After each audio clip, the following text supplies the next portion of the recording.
Hey guys, I went to see the much anticipated new movie from the one and only Martin Scorsese. Can you tell I'm excited? I'm excited. Killers of the Flower Moon. And I mean, it's Scorsese. The man is incapable of making a bad movie, and this one is no different. Excellent piece of filmmaking. Wow. The movie tells the story of the Osage murders. So, in the late 1920s, oil was discovered under land that belonged to the Native American Osage Nation in Oklahoma, and they made sure that they benefited from the oil as a people. Not long after that, Osage people started being murdered one by one with no investigation until the FBI stepped in and investigated the murders. Yo, guys, this story, my gosh, it is just so horrific, tragic, and yet so fascinating and compelling. I was just like, it's based on true events of the Osage murders, which are detailed in a book by David Grann called Killers of the Flower Moon, The Osage Murders, and the Birth of the FBI. And in typical Scorsese fashion, the story is told brilliantly. See, the thing is, the thing about Martin Scorsese is that he's not just a director or a filmmaker. No, no, no, no, no, no. He is what you call an auteur. Okay? He is an expert in the medium of cinema, and it shows. What I loved about this movie is that it told a different narrative about the Native American people. Sorry about the clapping. I'm clapping for emphasis. Um, it told a part of American history that we hardly ever get to see. Certainly, I have never seen it, whether on film or television. A Native American people that is wealthy, prosperous. Guys, I'm talking minted, living very comfortably, not ostentatiously, but very comfortably.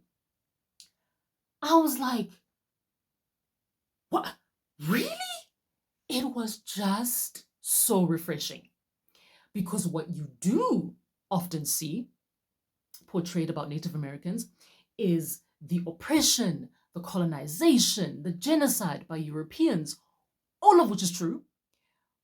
But this just presented another part of their history, and I really appreciated that.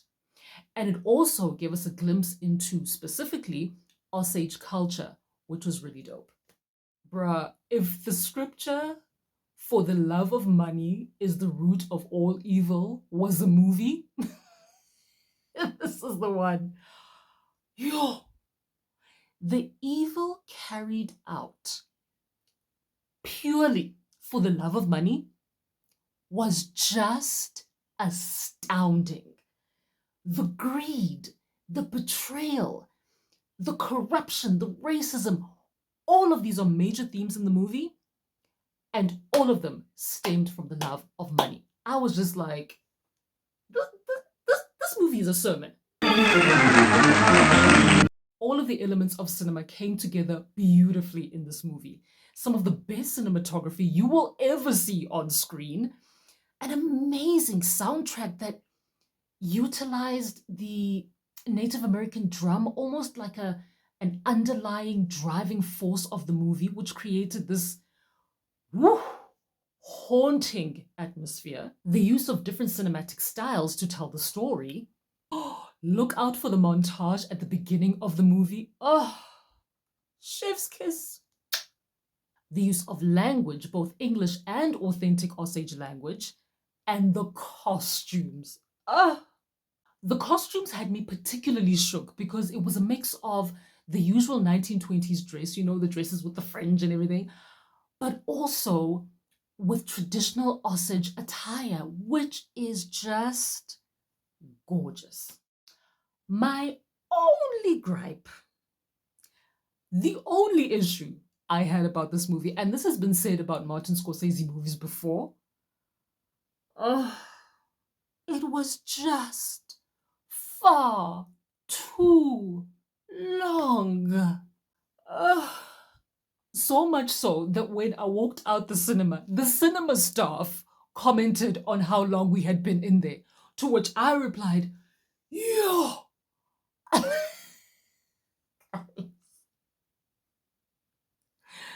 3 hours and 25 minutes.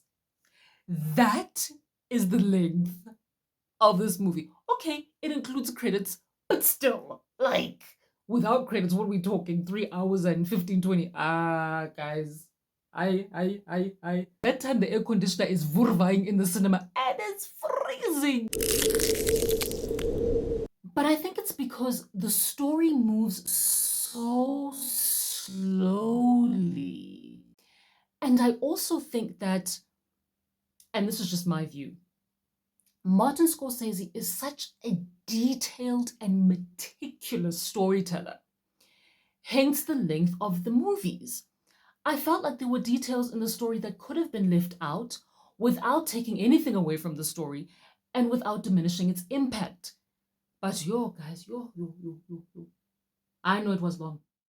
And then the cast. Well, I mean, it's not just Scorsese's usual suspects of Robert De Niro and Leonardo DiCaprio.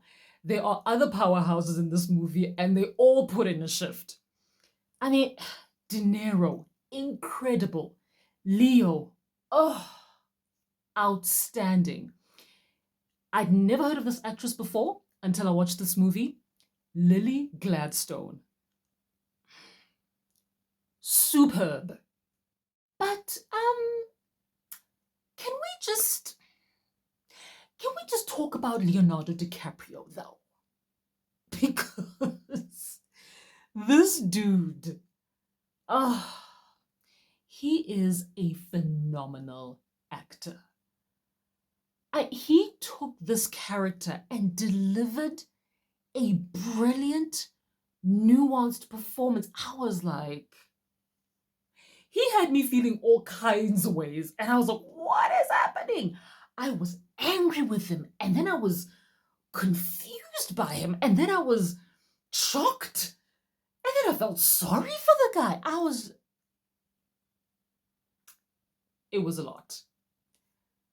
Absolutely stellar performance. Oscar worthy again. This one is a very steady jog to your nearest cinema. It is an outstanding piece of film. It's just so long. But as long as it is absolutely worth a watch.